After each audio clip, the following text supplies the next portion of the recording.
As man evolved, our innate desire for exploration led us out of Africa and into almost every corner of the earth. Our current understanding of human expansion argues that South America was the last continent, besides Antarctica, to be inhabited. Now, the exact time frame for when this expansion into South America happened has been a hotly debated topic for many, many years. Archaeologists originally argued for the Clovis First theory. This theory states that the Clovis people were the first to inhabit North America sometime around 13,000 years ago by following the ice-free corridor from Alaska through the middle of Canada and into the central United States. This theory has since been largely discarded as new sites have emerged in South America that date as far back as 50,000 years ago. The new theory is called the Pacific Coast Migration Model and argues that modern humans were able to reach South America by, unsurprisingly, staying close to the Pacific Ocean and eating plants in the shallow waters. But when did they get to Peru? Welcome to the History of Peru YouTube channel. Today we will discuss the earliest evidence of human occupation in Peru, a small cave known as Pikimachay. Pikimachay is a Quechua word that translates to the flea cave. Pikimachay Cave is considered to be the earliest settlement of modern-day humans in Peru. This small cave sits 1,980 meters above sea level, near the small city of Pikimachay in the mountain-ringed valley of Ayacucho, a department of Peru 200 miles southeast of Lima.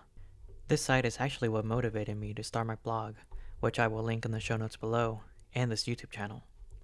A couple of years ago, during the boredom that came with the COVID lockdown, I started building my family tree. This was when I learned that both of my maternal grandparents were born in Pikimachay. Both of their families later moved to Lima, and that is when my grandparents met each other. When I saw that this site was located right by where they were born, it felt like a sign. So here we are, a year and a half after I wrote my first blog post, still on this journey. Anyways, back to some history. The first excavations at the site occurred in 1969 and were a joint venture among a group of international archaeologists. This team was headed by Richard McNeish under the patronage of the Robert S. Peabody Institute of Archaeology. The digs focused on three main areas inside the cave, labeled the North, Central, and South Trenches, shown here. The initial digs in the North and Central Trenches did not yield much, so the archaeologists thought it might be best to dedicate their time and efforts elsewhere. The second field season occurred in 1970. During this excavation, archaeologists decided to focus all their attention to the South Trench and expanded the dig area begun in 1969.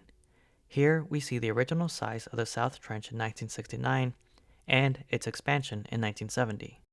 For decades, scientists had accepted the Clovis First theory as the most probable explanation for the expansion of humans into South America. When McNeish and his team first published their articles, stating that they had found possible evidence for the earliest human inhabitation of the southern Andes, and that these dates suggested they could be 20,000 years old, the academic world took notice. Additionally, other research further argued that the peopling of South America was done in waves, through a sort of colonization effort, by the inhabitants of North America. If McNeish's findings were true, it would help debunk the Clovis First theory once and for all. So, let's dive into this archaeological excavation. In 1971, McNeish published his findings in his article Early Man in the Andes in the journal Scientific American. McNeish divided the excavation of Pikimachay into three layers covering a wide time range. For ease of this quick dive into the findings, we will focus on the two deepest layers. McNeish labeled the deepest layer Stage 1 and the layer above that Stage 2. Based on his findings from the excavation of Stage 1, McNeish argued that the artifacts found in this layer dated to a time range between 23,000 BCE to 14,000 BCE. In total, about 77 artifacts were recovered in the Stage 1 layer. These artifacts were all stone tools that ranged from cleavers and hammers to scraping planes and shovel-like scrapers. McNeish also discovered a single pointed flake, like an arrowhead, that could have possibly been used as a projectile. Another artifact showed signs that it had been hit by a burin being a stone tool with a chisel-like edge that would be used to sharpen other tools. The team also found bones of animals that still roam Peru, and bones of those that have been long extinct. These bones included giant sloths, horses, deer, and various other big cats that lived in the area. The excavation of Stage 2 was even more fruitful. In total, 133 artifacts were found at this stage, dating between 14,000 BCE and 11,000 BCE. Along with the many projectile points, additional ant scrapers, burins, and even more animal bones were found. Additionally, ancient seeds and other plant remains were found scattered throughout Stage 2. This further led McNeish and his team to believe that this cave was used for habitation. Since McNeish's original publication, the findings have seen their fair share of controversy. This has led to the conclusions presented by McNeish and his team to never be truly accepted by the archaeological community at large. The main point of contention among the findings' detractors are the dating methods and conclusions presented. To begin, many researchers have noted that the stone tools that McNeish found are made from the same rock as the cave itself. This is not an issue in and of itself, as that would be the easiest source for creating more tools. The issue comes when we take into account his conclusions. On the one hand, some researchers argue that McNeish was quick to jump to a conclusion of human intervention when there is little evidence to support it. On the other, some researchers believe there is no conclusive evidence of human intervention on the stone artifacts McNeish collected. The researchers that argue that there is no human intervention state that these stone tools were formed naturally through previous cave collapses. Additionally, opposing researchers argued that the sloth bones that were found in the cave and that were implied to have been killed by the cave's inhabitants do not show signs of burn marks or human marks, leading many of these researchers to believe that these sloths simply found the cave and died there naturally. Despite his many critics, some researchers have sought to defend McNeish in his initial findings, at least partially. A team of Peruvian archaeologists and scientists recently argued that although McNeish's assertion of habitation in the cave throughout Stage 1 is a little far-fetched, his argument for habitation throughout Stage 2 is not. In a recent analysis of the findings by McNeish and his team, published in 2023, this team focused on the findings in the southern room.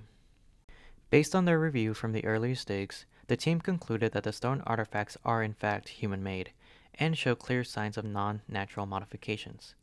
These stone tools suggest the presence of humans residing in the Pikimachay Cave during the late Pleistocene era. The authors of this paper noted that there are more tools found further down in Stage 1, which they concede are not man-made. The authors argue that these are simple flakes and breaking from a previous collapse of the cave roof. In their analysis of the bones originally discovered by McNeish and his team, the 2023 study notes that out of all the bones first argued to show human intervention, only 8 actually showed such intervention. The bones that did not show human intervention were likely used for bone marrow extraction. Additionally, 2 of these bone fragments seem to have been used as tools.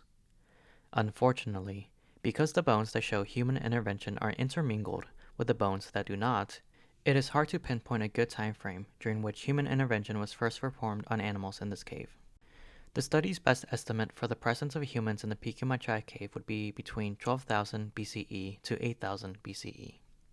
Although McNeish's original hypothesis of human occupation of the cave between 23,000 BCE to 14,000 BCE seems to have been disproven, new analysis of the findings still support the site as one of the earliest, if not the earliest, example of human occupation in Peru.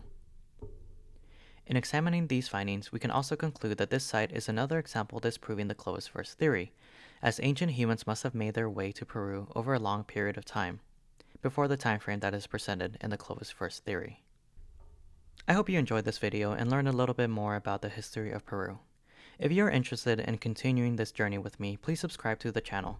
I will be posting every 3 weeks, so make sure you ring that bell to be notified of new videos. Thank you so much for staying to the end. Okay, bye.